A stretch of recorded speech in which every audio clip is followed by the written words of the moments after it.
Turtle Races with Beaver, a Seneca story from the eastern woodland. Long ago, Turtle lived in a small pond. It was a fine place. There were alder trees along the bank to give shade, and a fine grassy bank where Turtle could crawl out and sun himself. There were plenty of fish for Turtle to catch. The small pond had everything any turtle could ever want, and Turtle thought his pond was the finest place in the whole world. Turtle spent his time swimming around, sunning himself, and catching fish whenever he was hungry. So it went until the cold winds began to blow down from the north. "Ah," Turtle said, "it is time for me to go to sleep." Then he dove down to the bottom of the pond and burrowed into the mud. He went to sleep for the winter. He slept so soundly, in fact, that he slept a little later than usual and did not wake up until it was late in the spring. The warming waters of the pond woke him, and he crawled out of the mud and began to swim toward the surface. Something was wrong, though, for it seemed to take much too much time to get to the surface of his small pond. Turtle was certain the water had not been that deep when he went to sleep. As soon as Turtle reached the surface and looked around, he saw that things were not as they should be. His small pond was more than twice its normal size. His fine grassy bank for sunning himself was under water. His beautiful alder trees had been cut down and made into a big dam. "Who has done this to my pond?"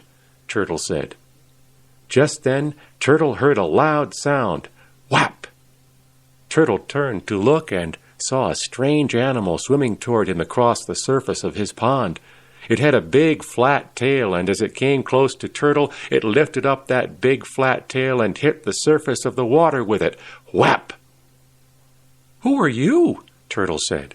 "What are you doing in my pond? What have you done to my beautiful trees?"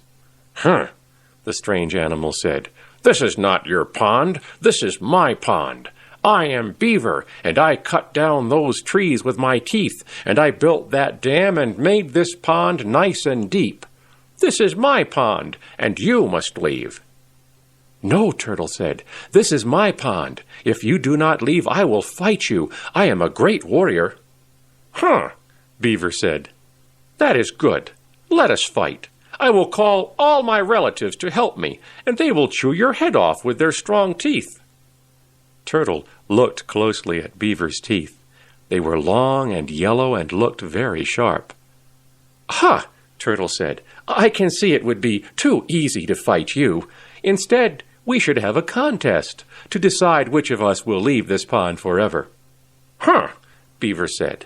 "That is a good idea. Let us see who can stay under water the longest. I can stay under for a whole day." As soon as Beaver said that, Turtle saw he would have to think of a different contest. He had been about to suggest that they see who could stay under water the longest, but if what Beaver said was true, then he would beat Turtle. "Ha," Turtle said. "It would be too easy to defeat you that way.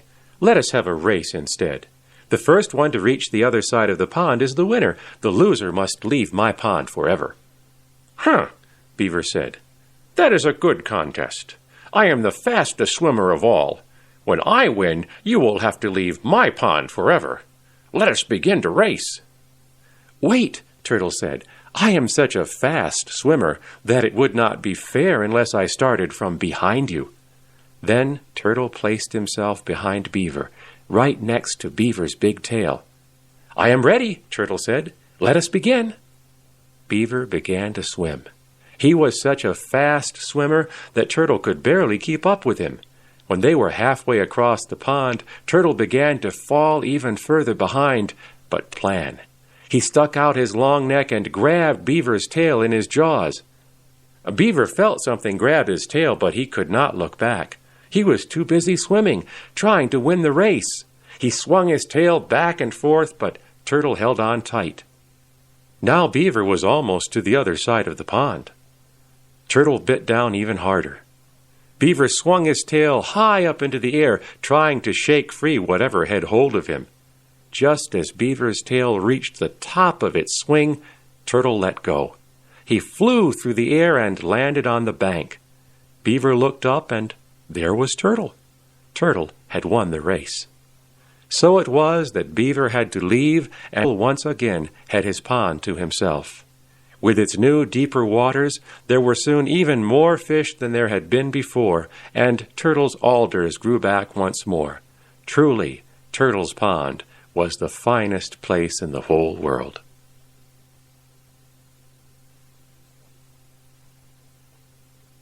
Octopus and Raven, a story from the Nootka people of the Pacific Northwest.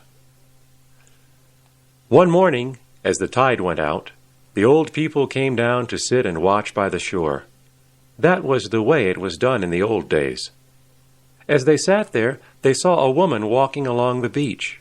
Her hair was long, and it was strung into 8 braids. That woman was Octopus. She carried a basket on her back. There was a yew wood digging stick in her hand. She was going to look for clams. She sat down on one of the stones just at the edge of the water and began to dig. Before long, she dug up one clam and then another. As the people watched, someone else came along the beach. That person was tall with glossy black hair. "Look," one of the old people said, "here comes Raven. He has seen Octopus digging for food. Now he is going to bother her." "Ah," another of the old people said, "that is not a good idea. You shouldn't bother Octopus." Sure enough, just as the old people expected, Raven walked right down to the rock where Octopus sat and began to bother her. "Octopus," Raven said in a loud voice, "what are you doing? Are you digging for clams?" Octopus didn't answer him or even look up. She just continued to dig with her stick. Raven stepped a little closer. "Are you digging for clams?" he said, his voice louder still. Octopus did not look up. She just kept on digging. Raven came closer. "Are you digging for clams?" he said, in an even louder voice. Octopus didn't answer him. She just kept on digging. Now Raven came very close indeed. He poked his nose into Octopus's basket. "Are you digging for clams?" he shouted. Suddenly, Octopus stood up. She dropped her digging stick. Her braids turned into 8 long arms. 4 of those arms wrapped around Raven and 4 around the rock. "Raven," she said, "I am glad you asked me that question. Yes, I am digging clams. It is clams that I am digging." Raven struggled to get free, but he was caught. The tide had turned now, and the water was around his feet. "Octopus," he said, "thank you for answering my question. Now you can let me go." But Octopus only held him tighter. "Raven," she said, "that is a good question that you asked. Now I must answer you. Yes, I am digging clams. It is clams that I am digging." The water was growing deeper around them. Now it had reached Raven's knees. He tried to get loose, but Octopus wrapped her arms tighter. "That is a very good answer," Raven said. "I have heard you clearly now. Indeed, you are digging clams. You are doing a very good job of digging clams. Now, please let me go." But Octopus did not let go. "Raven," she said, "let me answer your question. I am digging clams. It is clams that I am digging." Now the water was over their waists. Raven saw that it would soon be even deeper. "Octopus," he said, "you do not have to answer me again. It is very clear to me what you were doing. Just let me go now. Please let me go now." Octopus did not let go. "Raven," she said, "I was digging clams. I was digging clams." Again Raven begged, but the water continued to get deeper, and Octopus held tight. The water came up to their necks, and then it was over their heads. Up on the beach, above the tide line, the old people watched. "Octopus can hold her breath longer than Raven," one of the old people said. They watched, and finally, after a long time, Raven could hold his breath no longer, and he drowned. Octopus let go, and Raven floated up to the surface. "Look," another of the old people said, "Raven has drowned." "Don't worry about him," the other old people said. "He will come back to life again. He always does. His cousin Crow will help." Then the old people went down and pulled Raven out of the water. They carried him to his cousin Crow. Crow was very wise, and she knew just what to do. The next day, just as the old people said, Raven came back to life again. But it was a long time before he went back to the shore, and he never asked Octopus another question.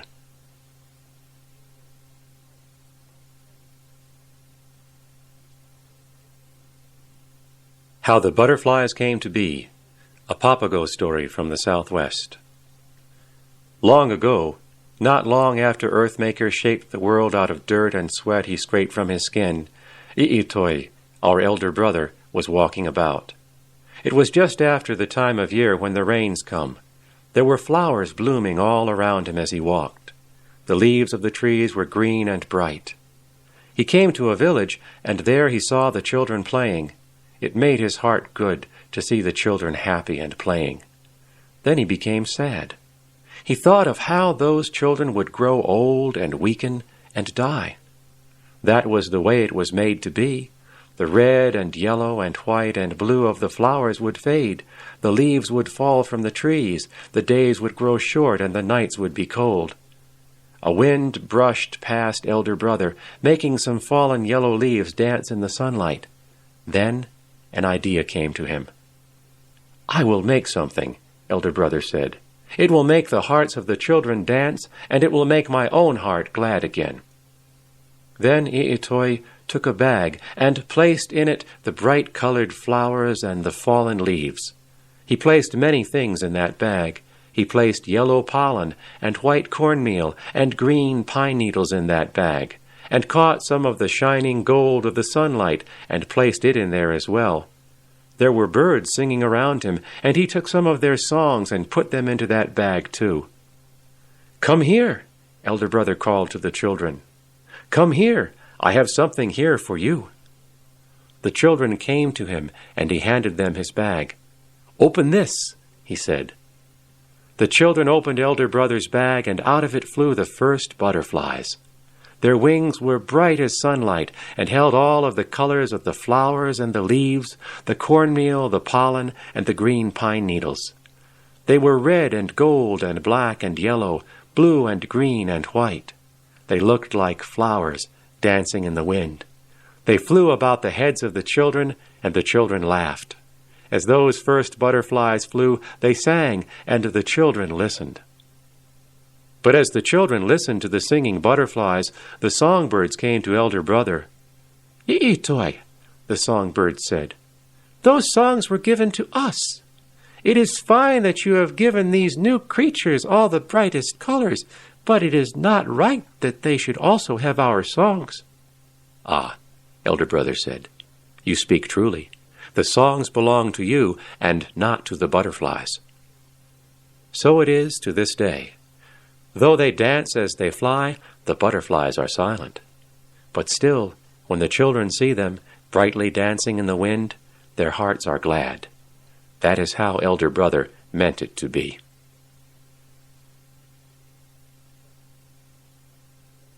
Salmon Boy, a story from the Haida people of the Pacific Northwest. Long ago, among the Haida people, there was a boy who showed no respect for the salmon. Though the salmon meant life for the people, he was not respectful of the one his people called Swimmer. His people told him to show gratitude and behave properly, but he did not listen. When fishing, he would step on the bodies of the salmon that were caught, and after eating, he carelessly threw the bones of the fish into the bushes. Others warned him that the spirits of the salmon were not pleased by such behavior, but he did not listen. One day, his mother served him a meal of salmon. He looked at it with disgust. "This is moldy," he said. Though the meat was good, he threw it upon the ground. Then he went down to the river to swim with the other children. However, as he was swimming, a current caught him and pulled him away from the others. It swept him into the deepest water, and he could not swim strongly enough to escape from it. He sank into the river and drowned. There, deep in the river, the salmon people took him with them. They were returning back to the ocean without their bodies.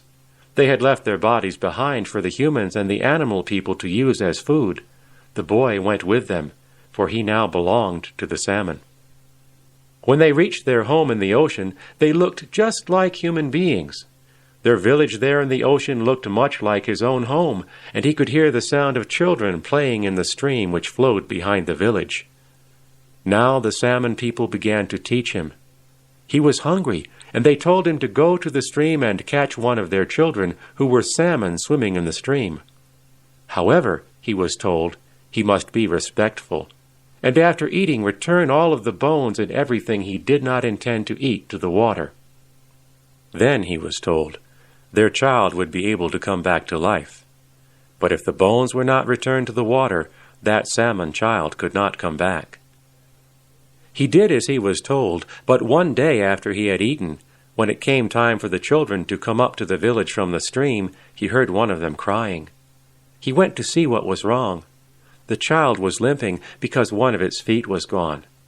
Then the boy realized he had not thrown all of the fins back into the stream. He quickly found the one fin he had missed, threw it in, and the child was healed. After he had spent the winter with the salmon people, it again was spring, and time for them to return to the rivers. The boy swam with them, for he belonged to the salmon people now. When they swam past his village, his own mother caught him in her net. When she pulled him from the water, even though he was in the shape of a salmon, she saw the copper necklace he was wearing. It was the same necklace she had given her son. She carried Salmon Boy carefully back home. She spoke to him and held him, and gradually he began to shed his salmon skin. His head emerged. Then, after 8 days, he shed all of the skin and was a human again. Salmon Boy taught the people all of the things he had learned. He was a healer now, and helped them when they were sick. "I cannot stay with you long," he said. "You must remember what I teach you." He remained with the people until the time came when the old salmon who had gone upstream and not been caught by the humans or the animal people came drifting back down toward the sea. As Salmon Boy stood by the water, he saw a huge old salmon floating down toward him. It was so worn by its journey that he could see through its sides. He recognized it as his own soul, and he thrust his spear into it. As soon as he did so, he died. Then the people of the village did as he had told them to do. They placed his body into the river. It circled 4 times, and then sank, going back to his home in the ocean, back to the salmon people.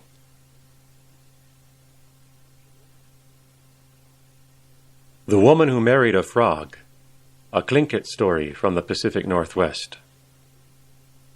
There once was a young woman who was very proud.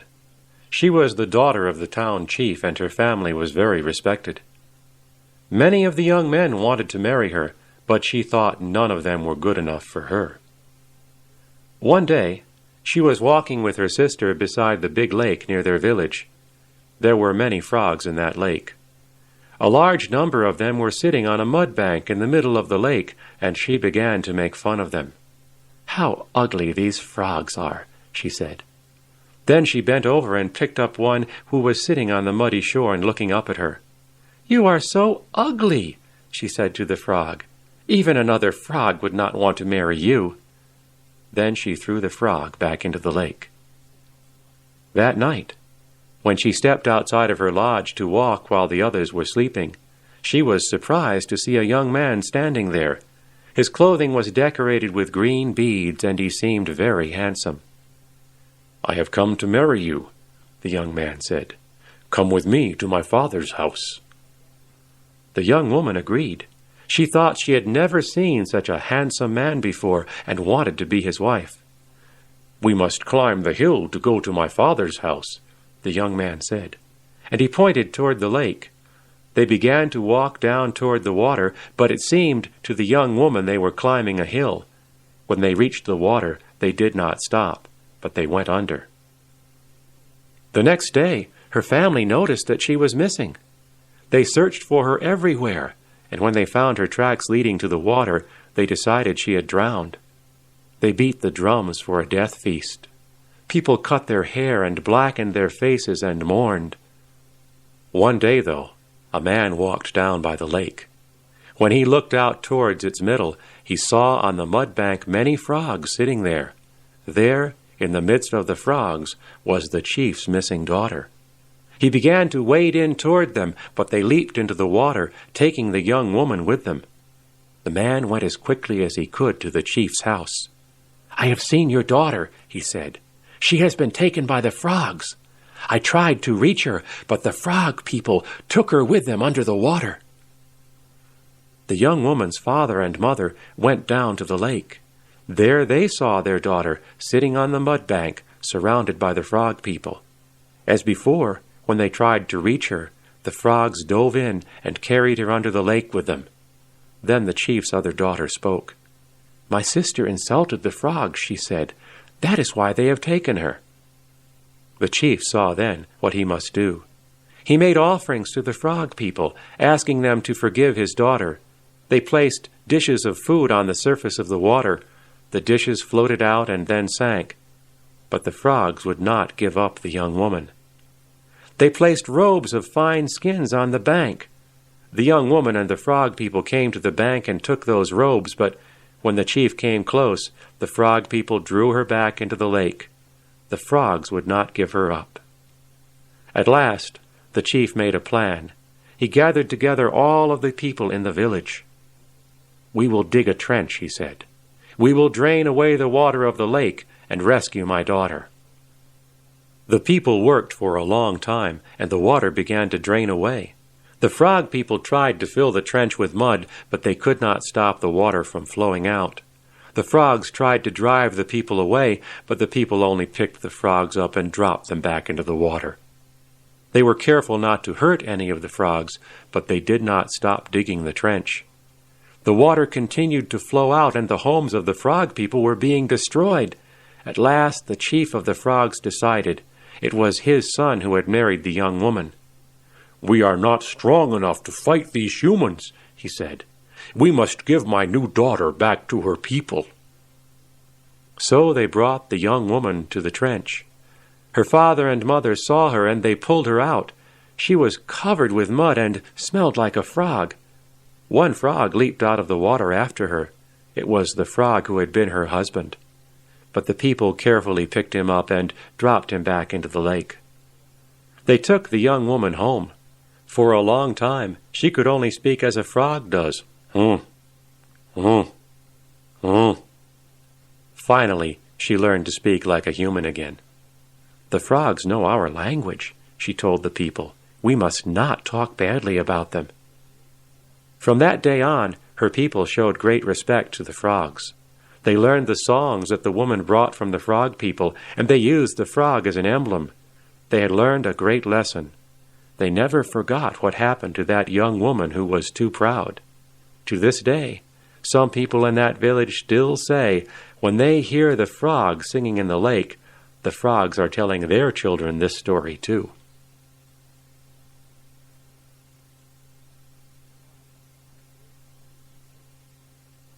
How Poison Came into the World, a story from the Choctaw people of the Southeast. Back when the world was new, there was a certain plant that grew in the shallow water of the bayous. It grew in the places where the Choctaw people would come to bathe or swim. This vine was very poisonous, and whenever the people touched this vine, they would become very sick and die. This vine liked the Choctaw people and felt sorry for them. It did not want to cause them so much suffering. It could not show itself to them because it was its nature to grow beneath the surface. So it decided to give its poison away. It called together the chiefs of the small people of the swamps, the bees, wasps, and snakes. It told them that it wished to give up its poison. Those small creatures held counsel together about the vine's offer. Until then, they had no poison, and they were often stepped on by others. They agreed that they would share the poison. Wasp spoke first.